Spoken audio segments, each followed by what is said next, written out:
Bonsoir, merci de nous suivre sur Business 24 Africa. Le 13 octobre prochain auront lieu les élections municipales et régionales en Côte d'Ivoire. Il est candidat à ces élections municipales dans la commune de Cocody à Abidjan. Et nous sommes avec lui dans cette émission 13 minutes pour convaincre. Amadou Salif Ndiaye, bonsoir. Bonsoir Madame Sekou. Merci de nous recevoir. Merci d'être sur notre plateau. Alors, dites-nous, qui est Amadou Salif Ndiaye? Merci beaucoup. Amadou Salif Ndiaye est d'abord un fils de Cocody. J'ai passé toute mon enfance à Cocody. J'y vis encore aujourd'hui.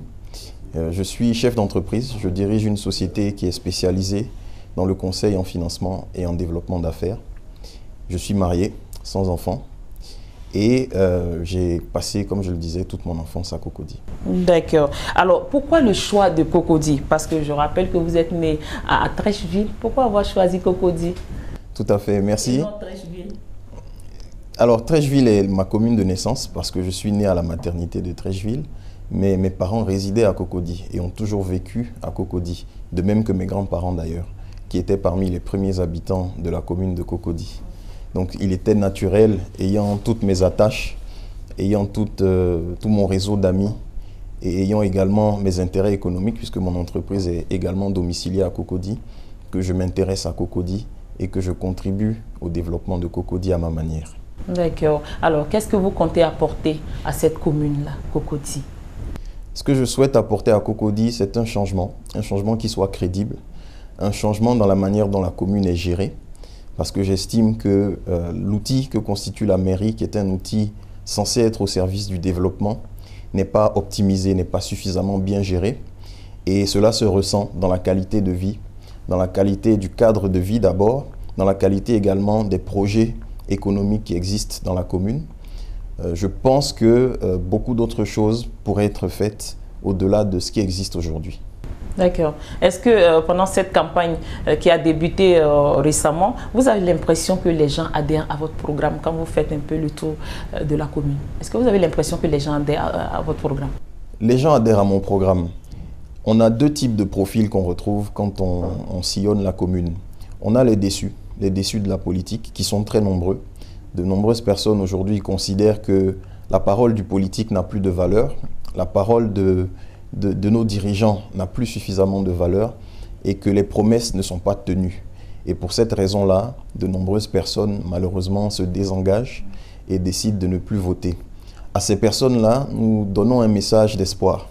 Nous leur disons que c'est vrai, parfois on peut se tromper, mais qu'il faut assumer son rôle démocratique, qui est celui de choisir ses dirigeants et surtout de choisir en tenant compte des erreurs qu'on a pu commettre par le passé et en regardant effectivement le parcours, le programme, les idées qui sont proposées par les différents candidats et surtout la crédibilité qu'ils apportent, non seulement au niveau de la tête de liste, mais également au niveau des personnes qui constituent la liste.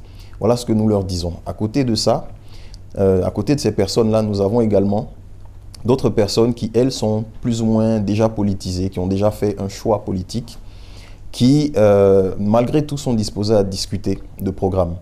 Et à celles-là également, nous leur disons, intéressez-vous à notre programme. C'est un programme qui est au service de la communauté. C'est un programme qui est au service de l'inclusion sociale et économique de toutes les populations qui vivent à Cocody. C'est également un programme qui est au service des entrepreneurs parce que nous voulons faire de Cocody la commune la plus favorable aux entrepreneurs, entre autres.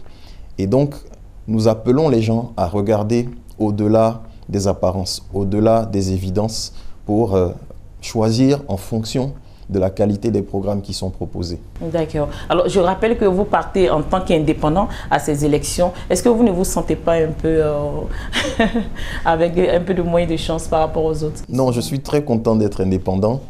Et au-delà de l'indépendance formelle qui est consacrée par la CEI, il y a une indépendance de décision. Et c'est celle-là que moi je propose. Ce que je dis aux habitants de Cocody, c'est de choisir un maire qui n'est soumis à aucune pression politique, qui n'est soumis à aucune pression partisane. Et donc un maire qui est à l'écoute de tout le monde, qui ne sera pas simplement à l'écoute des membres de son parti, mais qui sera à l'écoute et disponible pour l'ensemble de la population. C'est cela que je représente. Votre slogan, c'est l'avenir de Cocody. Comment vous voyez justement cet avenir-là? Je le vois radieux. je le vois très positif. Je le vois marqué par la cohésion sociale. Parce que bâtir ensemble une commune plus juste, qui est notre slogan, c'est d'abord faire en sorte que l'égalité des chances existe dans notre commune. Cocody est une commune dans laquelle vivent des privilégiés, mais elle n'est pas une commune privilégiée. Je le répète, je le dis souvent, simplement pour qu'on n'oublie pas que dans cette commune-là, il existe des populations qui ont besoin du minimum, qui manquent de l'accès à l'eau, qui manquent de l'accès à l'électricité, qui n'ont pas forcément un cadre de vie agréable et qu'il faille se pencher très rapidement sur le cadre et les conditions de vie de ces populations-là, au-delà des populations qui, elles, bénéficient déjà du minimum. D'accord. Alors, cette élection se tient un peu dans un contexte particulier, surtout avec l'actualité au niveau politique. Selon vous, quel doit être l'enjeu de ces élections municipales et régionales? Pour nous, l'enjeu, c'est d'abord l'avenir de Cocody, c'est-à-dire la trajectoire de développement qu'on doit donner à notre commune. La trajectoire, les opportunités qu'on veut créer pour les populations. Et c'est un enjeu qui n'est pas politique. Malheureusement, il a tendance à être politisé aujourd'hui dans le contexte qu'on connaît. Mais pour nous, c'est d'abord un enjeu de développement. C'est un enjeu économique, c'est un enjeu de participation sociale.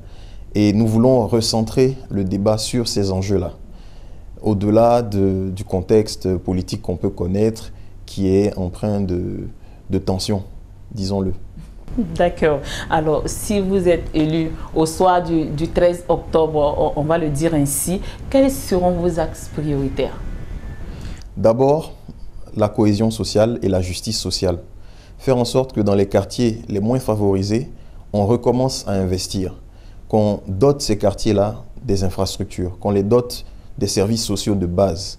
Parce qu'il y a un tiers de la population de Cocody qui vit avec moins de 450 francs par jour. Ne l'oublions pas, pensons à ces personnes-là.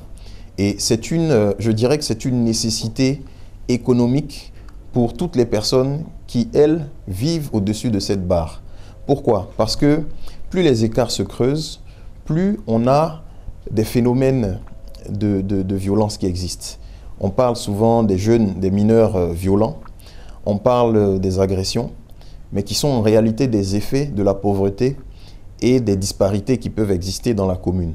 Donc notre priorité, c'est d'essayer de résorber ces disparités-là. Au-delà, une fois qu'on a mis en place une certaine harmonisation des différents quartiers en termes d'accès aux services sociaux et aux infrastructures, il faut se concentrer sur le futur de Cocody. Et le futur de Cocody, nous l'imaginons comme celui d'une ville qui est dédiée aux industries du savoir. Ces industries du savoir, ce sont les industries numériques, les industries de la recherche et de la connaissance, les industries des arts et de la culture, et également du tourisme. Voilà comment nous voulons positionner Cocody dans les 15 à 20 prochaines années. Alors, Amadou Salif Ndiaye, dans votre programme que nous avons eu le temps de visiter, vous donnez une place de choix aux différents corps de métier. Est-ce qu'on peut revenir sur certains détails? Tout à fait. Alors, nous considérons que dans le développement de la commune, le partenariat avec le secteur privé est extrêmement important. Et nous souhaitons créer un cadre de discussion, de dialogue avec les acteurs du secteur privé, et notamment créer un conseil patronal de la commune de Cocody, qui serait en fait une représentation locale de la CGECI, un conseil des commerçants et des artisans, également un conseil des transporteurs qui sont une composante économique importante de la commune, et un quatrième conseil qui serait le conseil de l'économie numérique, sociale et solidaire. Alors aujourd'hui, on parle beaucoup de chômage des jeunes. Quel sera votre axe dessus? Comment est-ce que vous comptez au niveau de Cocody absorber ce taux de chômage-là? Très bien. Le chômage est une réalité extrêmement importante dans la commune de Cocody que nous voulons résorber en créant un service d'aide à la recherche d'emploi. Il s'agira en fait d'un service lié à la mairie qui va se consacrer à l'accompagnement des demandeurs d'emploi. Nous ne promettons pas des créations directes d'emplois. Par contre, en attirant des entrepreneurs, en attirant des entreprises dans la commune, nous pouvons générer indirectement des emplois Et le service d'aide à la recherche d'emploi sera là pour outiller les jeunes et tous les demandeurs d'emploi qui veulent aborder de manière professionnelle leur recherche d'emploi. Donc de manière pratique, ça sera un service qui va consister à se préparer à la recherche d'emploi par la rédaction de CV, par la réalisation d'entretiens d'embauche de simulation. Également, c'est un service d'information. Pour ceux qui souhaitent se projeter dans un secteur donné, il est important de connaître les opportunités qui sont offertes par ce secteur-là et également de connaître quelles sont les entreprises qui recrutent. Donc il y aura également un service de mise en relation entre les demandeurs d'emploi et les entreprises. Donc voilà ce que nous voulons proposer.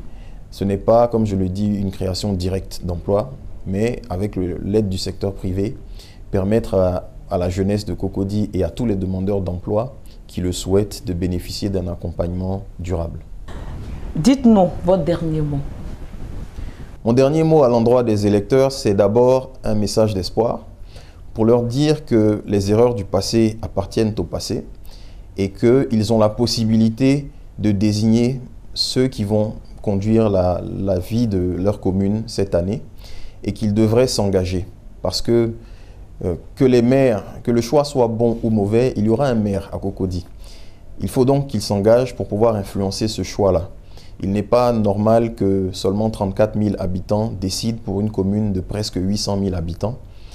Je les invite donc à s'intéresser à notre programme et à s'engager, à voter le jour de l'élection pour enfin donner une trajectoire heureuse à notre commune. D'accord. En tout cas, merci à vous, Amadou Salif Ndiaye. Je rappelle que vous êtes candidat indépendant à l'élection municipale qui se tiendra le 13 octobre prochain à Cocody. Merci à vous d'avoir suivi 13 minutes pour convaincre. À bientôt pour une nouvelle émission.